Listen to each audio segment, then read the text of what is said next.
Hi, how's it going? This is Resident of Collinwood for YouTube, and I'm here to do two read alongs tonight.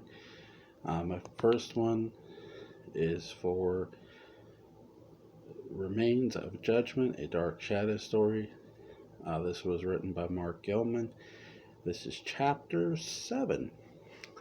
Alan stood paralyzed from Daniel's revelation.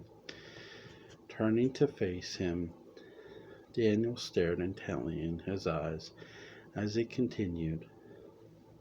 I know this is a lot for both of you, so I will do my best to explain, Daniel sighed, preparing to go into detail. Wait, Alan interrupted. I remember Victoria came to me and told me that Laura was going to be killed by Lilith. I didn't believe her, but he shook his head. I ran home. I had come back from a mission trip to the southern colonies. Victoria was frantic and trying to find me. Alan dropped to his knees in front of Laura, facing her. Laura, I remember. I I was always gone. I was always trying hard to make a difference in the lives of so many children. Children who never had a mother and father like you. Oh God. Alan buried his fingers into his temples as as a sudden rush of memories flooded his mind. You were always looking away, Alan. You were always focused on your needs and desires to feel important, to feel relevant, Daniel criticized. Your heart was in the right place to feel for those who were growing up the same as you. However, you prioritized them over your own family you were given. I wanted to do the right I wanted to do right by them. So many nights I would lie awake thinking of them, their crying, their faces. Alan defended himself. I couldn't stop thinking of them. Daddy, Laura whispered. What about my cries? My face? Laura reached to grab the wrappings covering her face, slowly unwrapping them. Alan watched horrified at what was now left of the little blonde girl he had watched, who was now unrecognizable. Where's Laura's curly blonde hair was now replaced with charred and black, blistered remains of skin. Blood and pus covered the sacks underneath where her eyes would be. Her skin reeked of decay and rot, and her teeth and jaws were exposed through holes burned through her cheeks. Laura, I couldn't help it. You were always taken care of, I thought, but now. Alan stared at her, placing his hand softly on hers, giving it a gentle squeeze. No, it's not true. Closing his eyes and exhaling deeply, Alan stared where her eyes would be. Laura, I must confess something to you. I have to tell you the truth. Everything I did for me. I felt like everyone else and so ordinary. A man, all men would get married and have children. I felt a burden and a calling for these children, but helping them was the only thing that made me feel special, like I was different than other men. I wasn't just another husband or another father in the crowd.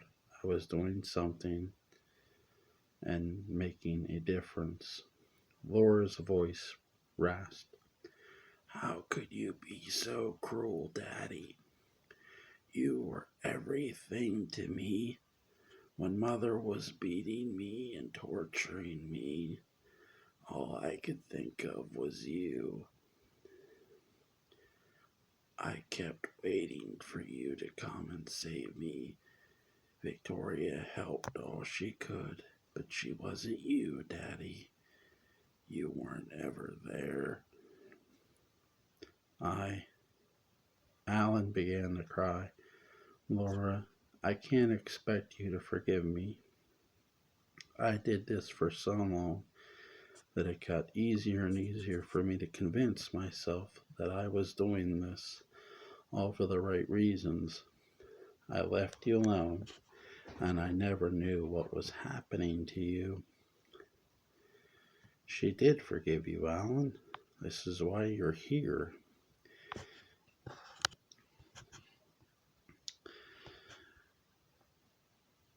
Daniel knelt beside him, fixing his eyes on Laura as she spoke. This little girl loved you so much. She didn't want you to face judgment for your sins. Daniel turned to Alan. Laura's mother, your wife, Lilith, was seduced by the evil spirit possessing her. The demon you refer to as the Phoenix. This spirit must have a sacrifice, its own male child to survive. When she gives birth to a daughter, she must bring the child to the point of death, where the body is left alive, but the soul departs. The child sitting before you is the soul of your daughter, as she was when her body was kept alive by the dark acts of Hakan, the witch doctor. Daniel continued, These are not normal circumstances, you see.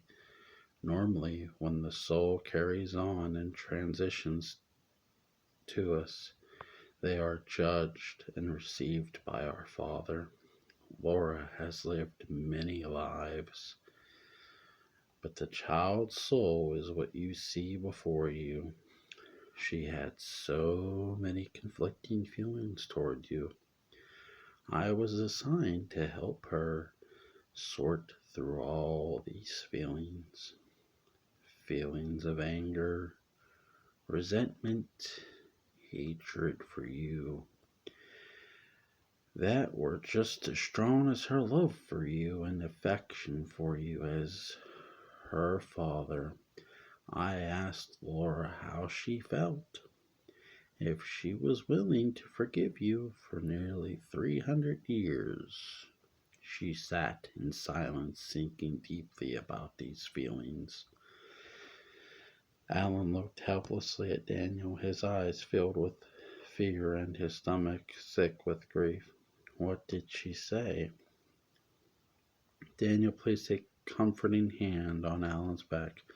She requests that you would be given another chance at life. She wanted you to live again at such a time when you were of age and going to have a child of your own. Laura wanted to meet you again. She wanted you to see life through her eyes. She wanted you to know how you made her feel and how you had to live in your many how she had to live in your many absences. Why, Laura? Alan pleaded. You have more reason to hate me more than anyone else. All the bad I've done to you negates any good I've done and any good memories we've had together. Why would you let me live again? I don't deserve to live again. Laura reached forward, spreading her fingers, waiting for Alan's hands to lock with hers.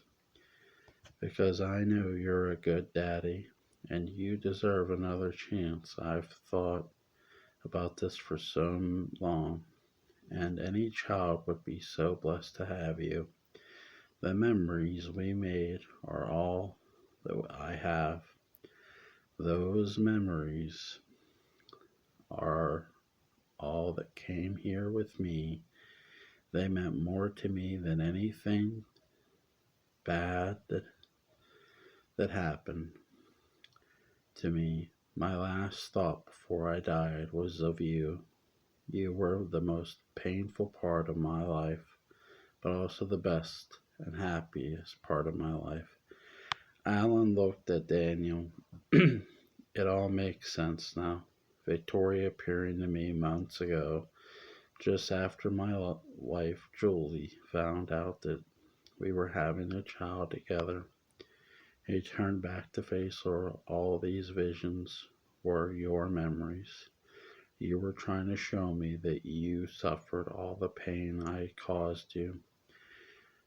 Did you do this so that I would make this mistake again? So that I could live again and have a family, Laura? Laura nodded, tears streaming from her eye sockets. You deserve another chance, Daddy. You are not a bad man. Your new little girl needs someone like you. A girl. Alan's lips quivered as he smiled. Julie is having a girl. Please promise me one thing, no matter how much you love your new life and your new daughter. Please don't let your memory of me disappear, Laura pleaded.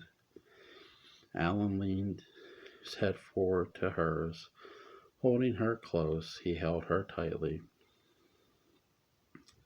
and her bandaged arms squeezed tightly around him. Laura, I don't deserve this. Promise me, don't let me go, Daddy. She gripped him tightly. I don't want to. I just want to hold you for a while longer, Alan protested. Alan's hands quivered as he held Laura's head against his shoulder. After lifting her from her wheelchair and holding her limp body in his arms, her feet dangled as he rocked her slowly and softly from side to side, her favorite way to be held. Daniel placed his hand on Alan's shoulders. Don't you think that perhaps it's time now? Would you like to go home now, Laura? Now you'll have a brand new body, Alan cried happily and looked at Laura. Hey, did you hear that? You'll get a brand new body, Laura. You won't ever hurt again. You'll be able to run and jump and play and be happy again as much as you want. Laura hesitated. Daniel, will I forget my daddy? Will I still remember him? Will I know anyone out there? I don't want to be alone again. Daniel smiled. Laura, you'll never forget him. You're going to be so happy. All of your good memories that are part of you will be carried with you. And one day you will share the same eternity together. Also, someone you know is here to show you around. Who? Laura asked. It's me, Laura. A familiar voice answered, smiling with a joyful smile. A familiar dark-haired young woman appeared. Victoria! Alan couldn't believe his eyes. Laura squeezed her father's neck one last time before turning her head toward Victoria. Okay, I'm ready. Alan placed Laura's feet slowly on the floor, holding her weight in his arms. Daniel placed his hands on her and her feet planted firmly on the ground as Laura's bandages began to unravel and fall on the floor. The image of her damaged and burned body faded as the familiar form that Alan had known in his visions in life before took shape and stood on her own in front of him. A bright light shone through the cracks of the door-shaped outline in the wall. Victoria took Laura's hand, leading her forward the wall as it slowly opened into a bright, shining corridor. With a final wave, Victoria and Laura turned and smiled at Alan. The two walked hand in hand into the corridor, followed closely by Daniel, who spoke. It's time for you to return now, Alan. Remember that death is never the end, but only a transition. With these words, Daniel vanished from sight, leaving Alan alone, standing in a room. Suddenly, a bright circle of light surrounded him, followed by a familiar voice. You are once again surrounded by a brilliant white light, allow the light to lead you back to my voice and back into consciousness. When I tell you to open your eyes, you will return to the present. Remember all you have learned, feeling peaceful and refreshed. Alan looked up as the words were spoken. Open your eyes, Alan, Dr. Shaw commanded. So that's the read along for chapter 7. Mark does a really good job with the visual, like the emotion of the characters. I like Laura's emotion, and that Alan, was her father from way back. He just, that's why he was seeing the visions. That made sense. And now you're sort of leading to what is going to be the end. And I stress that because, see, I've read this before, and I'm not going to spoil it, but it's really interesting. I will read both endings, by the way, for the next time. So I hope you guys enjoyed this. Link is in the description box for chapter 7. So I'll see you.